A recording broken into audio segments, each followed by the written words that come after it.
மேஷராசிக்கார நண்பர்களே, கனவுகள் பலிக்கக்கூடிய காலகட்டம். அதாவது நீங்கள் இத்தனை நாட்கள் நினைத்த, ஆசைப்பட்ட, ஏங்கி கொண்டிருந்த சில விஷயங்கள்லாம் இதெல்லாம் நடக்குமா அப்படின்னு நீங்கள் யோசிச்சிருப்பீங்க. சரி, கனவாது காணுவோம் அப்படிங்கிற மாதிரிலாம் யோசிப்பீங்களே, அந்த விஷயங்கள் எல்லாமே நினைவாகக்கூடிய ஒரு அருமையான காலகட்டம். ஒரு 100% நீங்கள் நினைச்சது நடக்குமா அப்படின்னு கேட்டால் கிட்டத்தட்ட ஒரு 70 ரீச் பண்ணிடுவீங்க அப்படிங்கிற சாட்டிஸ்ஃபேக்ஷன். சார், ஒரு புல்லட் வாங்க வேண்டிய இடத்துல ஒரு பைக்காவது வாங்குவீங்க, ஒரு BMW வாங்க வேண்டிய இடத்துல ஒரு நார்மல் காராவது வாங்குவீங்க, புது கார் வாங்க வேண்டிய இடத்துல ஒரு செகண்ட் ஹேண்ட் காராவது வாங்குவீங்க. உங்களுடைய ஆசையை மனநிறைவாக நிறைவேற்றுவதற்கு இந்த விஷயம் உங்களுக்கு பொருத்தமாக அமையக்கூடிய நாட்கள், வரக்கூடிய நாட்கள் அப்படின்னு தெளிவாக சொல்லலாம். அது மட்டும் இல்லாமல் ரொம்ப ஸ்ட்ரகிளாக இருந்திருப்பீங்களே, ஒரு உடல் ரீதியான விஷயங்கள்லையோ இல்லை மன ரீதியான விஷயங்களையோ ரொம்ப ஸ்ட்ரகிளாக இருந்திருப்பீங்க. அடுத்த ஸ்டெப் வைக்க முடியுமா அப்படிங்கிற மாதிரி இருந்தவங்க எல்லாம் அந்த ப்ராப்ளம் வெளியே வந்து அடுத்த ஸ்டெப் எடுத்து வைக்கிறதுக்கு உறுதுணையாக இறைவனின் அருளோடு அடுத்த ஸ்டெப் எடுத்து வைக்க போறீங்க. சார், இந்த மேஷராசிக்காரர்கள் எப்பவுமே குடும்பத்துக்காகவும் மற்றவர்களுக்காகவும் உழைக்கக்கூடியவர்கள். அதனால தான் முருகனுடைய ஆசி பெற்ற ராசி அப்படின்னு சொல்லுவாங்க. மக்களுக்காகவே சேவை செய்யக்கூடிய தொழில்களில் இவங்க கண்டிப்பாக ஈடுபட்டிருப்பாங்க. ஒரு எக்ஸாம்பிளுக்கு, நீங்கள் செய்யக்கூடிய தொழில் எல்லாத்துலேயுமே மற்றவங்களோட ஈடுபாடுகள் அதிகமாக இருக்கும். மற்றவங்களுக்கு சேவை செய்யக்கூடிய ஒரு தொழிலாக நீங்கள் செய்யக்கூடிய விஷயங்கள் எல்லாமே அமையும். இந்த ராசிக்காரர்களுக்கு எப்பவுமே மக்கள் பாராட்டு அதிகம். நீங்கள் ஒரு சிம்பிளான விஷயம் பண்ணியிருப்பீங்க, அது உங்களோட தொழிலாக தான் இருக்கும். இருந்தாலும் மக்கள் சைட்லேருந்து உங்களுக்கு பாராட்டுகள் குவியும். அப்படி மிகப்பெரிய பாராட்டாக இருக்கும். உங்களெலாம் ஒரு நார்மலான விஷயம் செஞ்சுட்டு அதுக்கான பாராட்டுகள், உங்களுடைய ஃப்ரெண்ட்ஸ் சர்க்கிள் எல்லாமே உங்களுக்கு பெருசு. ஒரு சிம்பிளான மேட்ரு, அந்த மேட்ரு நீங்கள் செஞ்சு கொடுத்ததுனால நட்பு வட்டாரங்கள் அதிகரிச்சிருக்கும். அந்த மாதிரி இருக்கக்கூடிய உங்களுக்கு நட்பு வட்டாரங்கள் மூலமாக சின்ன சின்ன சலசலப்புகளும் உண்டாகக்கூடிய ஒரு காலகட்டம் அப்படின்னு சொல்லலாம். நட்பு வட்டாரங்கள்கிட்ட கொஞ்சம் ஜாக்கிரதையாக இருக்கணும். நீங்கள் செய்யக்கூடிய ஒர்க்கில் கண்ணு பட்டா திடீர்னு ஒரு விஷயம் நடக்குதும்பாங்களா, அந்த மாதிரி சில விஷயங்கள்லாம் உங்கள் லைஃப்பில் நடக்கிறதுக்கான வாய்ப்புகள் அதிகம்.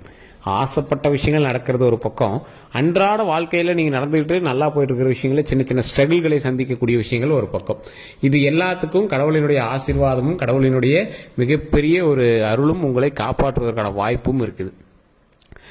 ஒரு நடுநிலைமையில் இருக்கக்கூடிய இந்த மேஷராசிக்காரர்கள் அடுத்து எந்த பக்கம் சார் போகிறது, ஓரளவுக்கு சாட்டிஸ்ஃபையாக தான் இருக்குது, இருந்தாலும் இதே இடத்துல எப்படி நிற்கிறது, அடுத்த பொசிஷனுக்கு போகணுமே அப்படின்னு ஏங்கிட்டு இருப்பீங்க.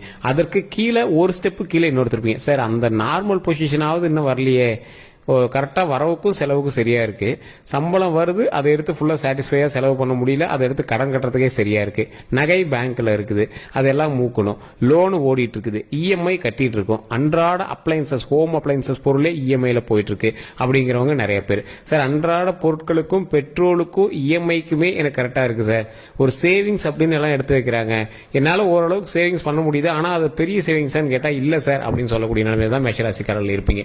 அது நான் சொல்கிற விஷயம் உண்மை அப்படின்னா உண்மைன்னு கமெண்ட் பண்ணுங்க. அதே மாதிரி இந்த ராசிக்காரர்கள் மட்டும் தயவு செஞ்சு ஒரு டைம் ஜோதிடம் பார்த்துக்கோங்க. உங்களுடைய லோக்கல் ஜோதிடர்கிட்டயே பாருங்க, ஒன்றும் ப்ராப்ளம் இல்லை. இல்லை சார், எங்களுக்கு லோக்கலில் சாட்டிஸ்ஃபை இல்லை அப்படின்னா மட்டும் கீழே டிஸ்கிரிப்ஷனில் நம்பர் கொடுத்துருக்கேன், அந்த நம்பருக்கு நீங்கள் ஃபோன் பண்ணி அப்பாயின்மெண்ட் வாங்கிட்டு நீங்கள் பேசலாம். நிறைய பேர் அதை தான் திட்டிகிட்டு இருக்கீங்க, சார் அப்பாயின்மெண்ட்டே கொடுக்க மாட்டேங்கிறாங்கன்னு. கொஞ்சம் வெயிட் பண்ணால் தான் கொடுப்பாங்க சார், ஏன்னா நிறைய லட்சக்கணக்கான பேர் பார்க்குறாங்க. அதில் முக்கியமான ஒரு நல்ல ஒரு காலகட்டம் உங்களுக்கு அமைஞ்சிச்சு அப்படின்னா தான் டக்குன்னு உங்களுக்குமே அப்பாயின்மெண்ட் கிடைக்கும். இப்போ உங்களுக்கான காலகட்டம், இறைவனாக இந்த வாய்ப்பை உங்களுக்கு கொடுத்ததா நினச்சிக்கோங்க. ஒரு விஷயம் இப்போ நீங்கள் தொடங்க போகிறதுக்கு நீங்கள் வெயிட் பண்ணிட்டு இருக்கீங்க அப்படின்னா இந்த சமயம் நீங்கள் ஜோதிடம் பார்த்து ஆரம்பிங்க. ஜோதிட வாய்ப்பே உங்களுக்கு டக்குன்னு கிடைக்கும். நீங்கள் அப்பாயின்மெண்ட்டும் சீக்கிரம் கிடைக்கும், நீங்கள் எடுக்கக்கூடிய ஸ்டெப்பும் சீக்கிரம் கிடைக்கும். அந்த மாதிரி அமைப்பு உங்களுக்கு மேஷராசிக்கு அமைஞ்சிருக்குதுங்க. அதனால் நீங்கள் ஒன்றும் பயப்பட தேவையில்லை. அதீத முதலீடு போட்டு தொழில் பண்ணணும் அப்படின்னு ஆசைப்படுறவங்க தசா புத்தியை கண்டிப்பாக செக் பண்ணிவிட்டு தனிப்பட்ட ஜாதகம் பார்த்து தான் ஸ்டெப் எடுத்துடணும். ஏன்னா மேஷராசிக்கு பரவாயில்ல அப்படின்னா, ஒரு முதலீடுகள் அதிகமாக போட்டு பண்ணுற அளவுக்கு பரவாயில்லையான்னு கேட்டால் உங்களோட தசாபுத்தி தான் பதில் சொல்லணும். மேஷராசிக்கு பரவாயில்ல, தொழில் தொடங்கலாம், ஆனால் இவ்வளோ முதலீடு போட்டால் இன்னைக்கு பரவாயில்லையா, ஏன்னா ஒரு குறிப்பிட்ட அளவுக்கு முதலீடு போட்டால் ஸ்டார்டிங்கே நீங்கள் எடுத்துடலாம், ஓரளவுக்கு சமாளிச்சிடலாம். ஆனால் ஒரு அதீத முதலீடு போடும்போது அது லாங் டேர்ம் ப்ராசஸ், கொஞ்சம் பணம் எடுக்கிறது லேட் ஆகும். அந்த காலகட்டம் பணம் உங்களுக்கு கைக்கு வர காலகட்டத்தில் உங்களுக்கு தசாபுத்தி அமைப்புகள் இருக்கணும்.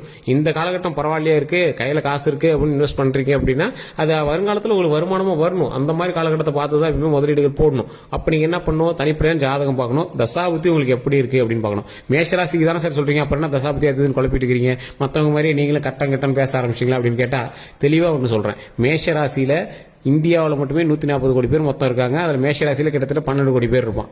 புரியுதுங்களா? அந்த 12 கோடி பேர்ல எல்லாருக்குமே இது நடக்குமா அப்படின்னு கேட்டால் நடக்கிறது இல்லை. காரணம் என்ன, மேஷராசியில் தசாபுத்தி வேற, லக்கினம் வேற, நட்சத்திரம் வேற, நீங்க பிறந்த லொகேஷன் வேற, உங்க கூட பிரயாணிக்கக்கூடிய மற்ற ராசிகள் வேற. இதில் உங்களுடைய தசாபுத்தி மெயினாக பேசும். அதே மாதிரி கூட பிரயாணிக்கக்கூடிய ராசிகள் மெயினாக பேசும். இப்போ நீங்கள் ஜாதகம் பார்க்குறீங்க அப்படின்னா உங்களோட ஜாதகத்தை மட்டும் பார்க்கக்கூடாதுங்க.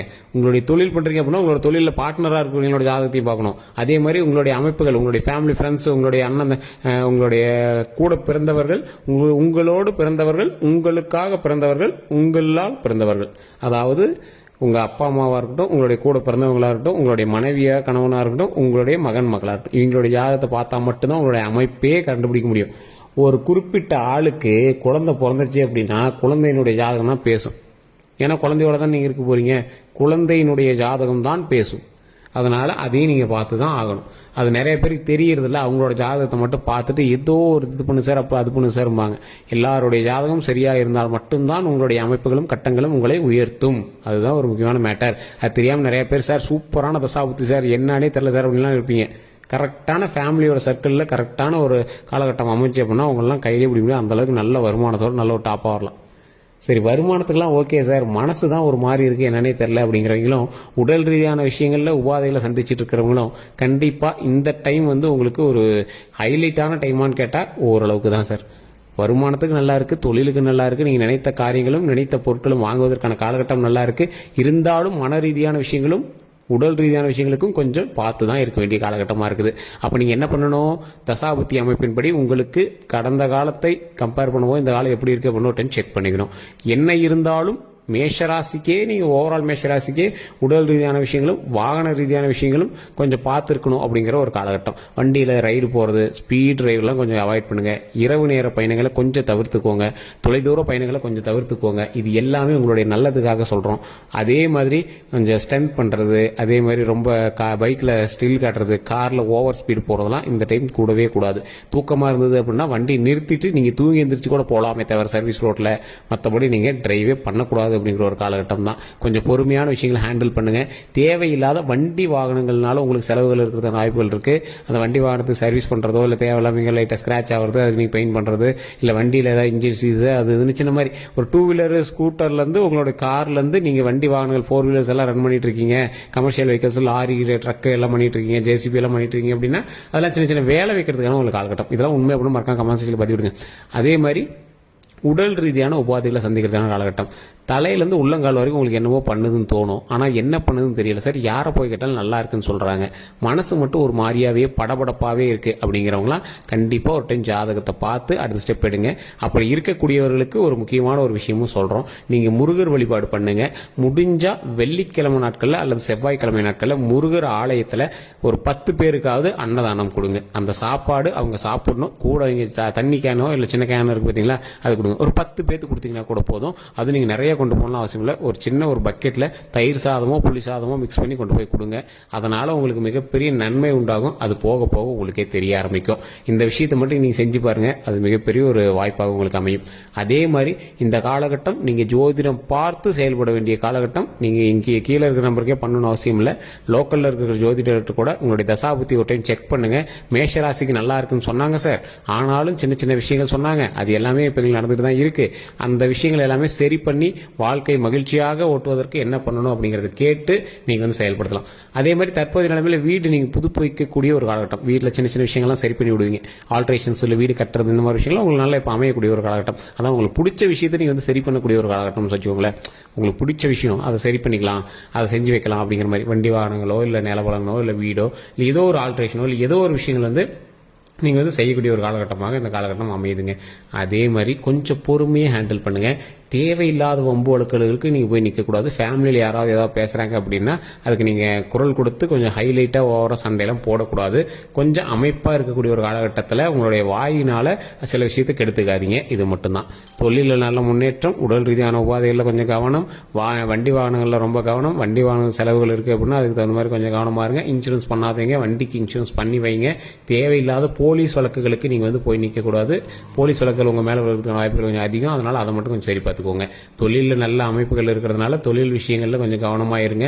அந்த தொழிலில் யாரையாவது நம்பி பணம் போடுறீங்க அப்படின்னா ஒரு டைம் ஜாதகத்தை நம்பி ஒரு டைம் ஜாதகத்தையும் பாருங்கள். அவர்களையும் ரொம்ப ஓவராக நம்பாமல் கொஞ்சம் எல்லாத்தையும் கொஞ்சம் செக் பண்ணி பார்த்துட்டு பண்ணீங்க அப்படின்னா ரொம்பவே பரவாயில்லையாக இருக்கும். முருகர் வழிபாடு கண்டிப்பாக தேவை. முருகர் ஆலயத்துக்கு செவ்வாய்க்கிழமை அல்லது வெள்ளிக்கிழமை போய் பார்க்கணும். அந்த இடத்துல ஒரு 10 பேருக்காவது அன்னதானம் கொடுக்கணும். இது ரொம்பவே நன்மையை கொடுக்கும். வேறு எந்த ஒரு கருத்துக்கள் இருந்தாலும் மறக்காம நீங்கள் கமெண்ட் செக்ஷனில் பதிவிடுங்க. நான் சொன்னது உங்களுக்கு உண்மை அப்படின்னா மட்டும் நீங்கள் இந்த சேனல் லைக் பண்ணிவிட்டு அதே மாதிரி ஃபாலோ பண்ணிக்கோங்க. நிறைய பேர் ஃபாலோவே பண்ணாமல் பார்த்துட்டு இருக்கீங்க. ஃபாலோ பண்ணிக்கோங்க, வீடியோ லைக் பண்ணிக்கோங்க. உங்களோட நண்பர்களுக்கு, மேஷராசி நண்பர்களுக்கு இதை அனுப்புங்க. இது உண்மைதான் அப்படிங்கிறத அவங்களும் தெரிஞ்சுக்கிட்டாங்க அப்படின்னா அவங்க அடுத்த ஸ்டெப்பு கொஞ்சம் நல்லதாகவே எடுப்பாங்க. எப்படி உங்கள் வீட்டில் ஒருத்தர் கண்டிப்பாக மேஷராசி இருப்பாங்க, அவங்களுக்கு இதை ஷேர் பண்ணுங்கள். வேறு ஏதாவது கருத்துக்கள் இருந்தது அப்படின்னா கீழே டிஸ்கிரிப்ஷனில் ஃபோன் நம்பர் கொடுத்துருங்க. ஃபேஸ்புக்கில் ஸ்க்ரீன்லேயே நம்பர் ஓடிட்டு இருக்கு. அந்த நம்பருக்கு நீங்கள் ஃபோன் பண்ணி பேசி தெரிஞ்சுக்கலாம். எல்லோருக்கும் நன்றி நண்பர்களே.